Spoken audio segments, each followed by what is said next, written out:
भने पछाडि भगवान कृष्ण आज्ञा हुन्छ राजेन्द्र अत्यन्त उत्तम एउटा पर्व छ भादौ महिनाको शुक्ल पक्षको पञ्चमी तिथिमा आउँछन् जुन व्रत चाहिँ विशेष प्रकारले नारीहरूले गर्ने व्रत हो यो भादौ महिनाको शुक्ल पक्षको ऋषि पञ्चमीको व्रत गरेर सम्पूर्ण पापबाट मुक्त हुन्छ सबै पापबाट मुक्त हुन्छ हजुरले सुन्नु भएको छैन है र यो युधिष्ठिर भन्नुहुन्छ कस्तो खालको पञ्चमी रहेछन् हो यी त सबै पापलाई नष्ट पार्छ नारीहरूका कस्ता कस्ता दुःख कष्ट हरण गर्छन् त यिनीले यो मलाई सुनाइदिनुहोस् प्रभु भनेर युधिष्ठिर महाराजले भन्नुभयो अथवा जिज्ञासा प्रकट गर्नुभयो भगवान कृष्ण आज्ञा गर्नुहुन्छ राजन सुन्नुहोस् नारीहरूले जानेर भए नजानिकन होस् रजस्वला भएका बेलामा आना बर्तनहरू छुन्छन् अब कहिले जानेर छुँदै त्यो खालको कर्म भयो भने अब जानी जानी छोको हुँदैन आदि आदि कुराहरू अप्ठ्यारा छन् त्यस कारणले चाहिँ ती पापबाट मुक्त हुन्छन् नारीहरू यो ऋषि पञ्चमीको व्रत गरे भनेदेखि र बडा समस्या हुन्छ नारीहरूलाई चाहिँ र यो चाहिँ चारै वर्णका ब्राह्मण क्षत्रिय वैश्य शूद्र जति पनि हुन् सबै नारीहरूका ब्रह्महत्या जस्तो पापलाई समाप्त पार्ने यिनी हुन् राजा साधु सबै पापलाई समाप्त पार्छन् नारीहरूको महिनामारी पापलाई ऋषि पञ्चमीका व्रत के गरिकन भनेर यस्ता प्रकारले उहाँले भन्नुभयो अनि भन्नु सुत्रिम सत्यस्य राजेन्द्र प्रतिष्ठे नाटरात्मना विवाहित ब्रह्महत्याको चतुर्धाति चतुर्मुख एकपटक इन्द्र महाराजले ब्रह्महत्या पाप लागेको इन्द्र महाराजले ब्रह्महत्या लाग्दाखेरि ब्रह्महत्या 4 भागमा विभाजन गरियो ध्यान दिनुहोस् है 4 भागमा ब्रह्महत्या विभाजन गरियो एक भाग ब्रह्महत्या मरुभूमि जहाँ केही पनि उत्पन्न हुँदैन उनले स्वीकारे अर्को भाग ब्रह्महत्या रुखहरूले स्वीकारे जो चोपको रूपमा प्रकट हुन्छ त्यस कारणले चोप कहिले खानु हुँदैन अरे उहाँ सालको बोक्को के खानु त्यो पनि सम्झिनु होला चोप ब्रह्महत्याको प्रतीक हो अर्को नदीहरूले स्वीकारे जुन फिजको रूपमा प्रकट हुन्छ त्यो ब्रह्महत्या हो र फिज कहिले पनि पिउनु हुँदैन पानी खाँदा फिज भन्सार मात्रै पिउनुपर्छ 3 भाग यसरी सक्यो रुखले मरुभूमिले र नदीले लिएपछि अनि नारीहरूले एक भाग स्वीकारिदिनु भयो जुन ब्रह्महत्या नारीहरूको महिना दिनमा अलग अलग प्रकारले देखिन्छ यो ब्रह्महत्याको प्रतीक हो त्यस कारणले नारीहरू रजस्वला भएका बेलामा पहिलो दोस्रो तेस्रो दिन साह्रै अलग रहनुपर्छ भाँडा छुनु हुँदैन एउटा कुनामा बस्नुपर्छ साँच्चै भन्नुहुन्छ भने नुहाउनु पनि हुँदैन भनेको त शास्त्र बसेर अनि खाना पनि थापेर मागेर खानुपर्छ कसैसँग बोल्नु हुँदैन आदि आदि कुरा चाहिँ धेरै वर्णन नगरौँ अहिले र चतुर्थी अनि शुद्धती नारी 4औं दिनमा नुहाए पछाडि र गहुँ खाए पछाडि शुद्ध हुन्छ नारी र त्यस दिन आफूलाई पकाएर खान उनले सक्छन् र पितृ देवताहरूका लागि सात्विकसम्म पर्खिनु पर्ने हुन्छ नारीहरूले र यस्ता प्रकारले नारीहरूलाई ब्रह्महत्या लागेको हुन्छ र ब्रह्महत्या पाप समाप्त पार्नको लागि ऋषि पञ्चमीको व्रत अत्यन्त आवश्यक छ यहाँका चाण्डालीहरूले पनि ब्रह्महत्या गरे भने यिनीहरूको पनि पाप समाप्त पार्छ ऋषि पञ्चमीका व्रतले गरिकन र ब्राह्मण क्षत्रिय वैश्य शूद्र सबैले ऋषि पञ्चमीको व्रत अवश्य गर्नुपर्दछ भगवान कृष्ण भन्नुहुन्छ यदि गरेनन् भनेदेखि बडा अनर्थ हुन्छ उनीहरूको जीवनमा बडा ठुला पाप लाग्दछन् भन्नुभयो यहाँले कुनै समयमा सेनजित नाम गरेका राजा हुनुहुन्थ्यो सबै वर्णलाई ध्यान दिएर उहाँले पालन पोषण गर्नुहुन्थ्यो र तस्य देशे सविद्वंसो वेदाङ्ग पारङ्ग सेनजित राजाका देशमा एकजना ब्राह्मण थिए वेदाङ्ग पारङ्ग त्यो वेद पनि पढेका थिए वेदका अङ्ग उपनिषदहरू पनि पढेका थिए जसको नामको अत्यन्त सुन्दर सुमित्र नाम गरेका ब्राह्मण हुनुहुन्थ्यो ध्यान दिनुहोस् है अब यहाँ कृषि हुनुहुन्थ्यो कृषि खेतीपाती गरेर बस्ने फार्मर हुनुहुन्थ्यो यहाँ र उहाँकी पत्नीको नाम अत्यन्त सुसाध्वी पति थिइन् पतिको सहारै सेवा गरेर बस्थिन् जयश्री नाम गरेकी पत्नी थिइन् प्रसिद्ध थिइन् संसारमा जयश्री नाम गरेकी पत्नी यस्ता प्रकारका ब्राह्मणी थिए सेनजित नामका राजाका राज्यमा बस्ने गर्नुहुन्थ्यो उहाँ आफ्नो खेतीपाती आदि गरेर आफ्नो समय पालन पोषण गर्नुहुन्थ्यो क्षेत्रादिषु तथाशाति व्याकुलीकृतमानसा एकदा सात्मना प्राप्त ऋतुकालं व्यालोकयानम्। खेतीपाती गर्दै गर्दा धन्दा गर्दै गर्दा उहाँको मासिक धर्म भएछ र यो उनले चाल पाइन्, मेरो मासिक धर्म भयो भन्ने उनले चाल पाइन्। त्यतिखेर भाँडा अचानक छोइहाल्ने, मात्रै भइहाल्यो, अब के गर्ने कसो गर्ने उनले आत्तिएकी थिइन्। त्यतिखेर कालेन बहुना साथी पञ्चत्वङ्गत मागता। ध्यान दिनुहोस् है, समय आउँदै गयो, आयो टप्पटीको लगो मिठीको कारेर टर्दैन त्यो आउँछ काल टप्पटीको लिएर जान्छ मिठीको भन्छ कसैले केही गर्दा टर्दैन अरे।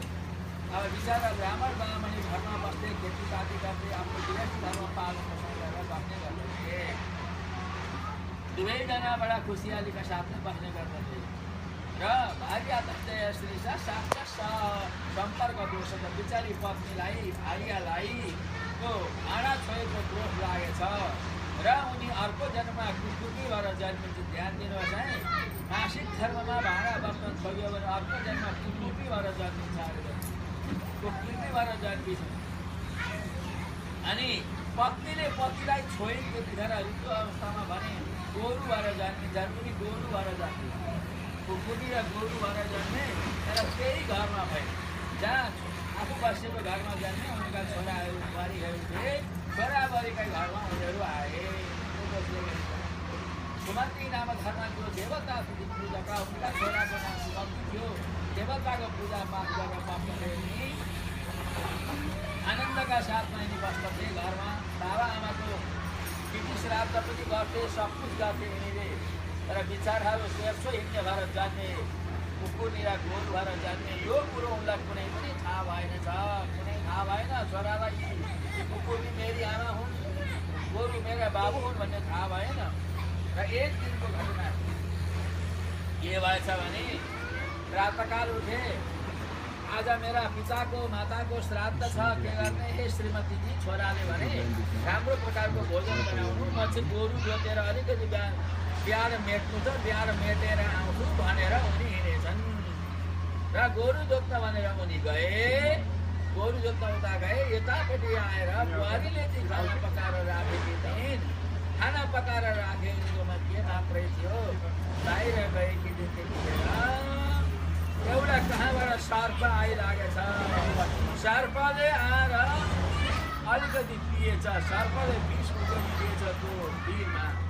बिचारी कुकुर्नीले देखि परबाट यसो हेरी लाओ, आज हामीलाई चढाउन पकाएको यसमा त जातिस मर्थ्यो, पूर्व जन्मका मेरा छोरा परिसर सर्पले विष हाल्यो र अब कुकुरले छोएको पदार्थ चढ्दैन भनेर छोरा बुहारीले भने कसैलाई खुवाउँदैन भन्ने सोचेर कुदेको कुनै बिचारी कुकुरले कहाँ बसेर देखेकी थिइन्, तर त्यहाँ छोइदिन्छ।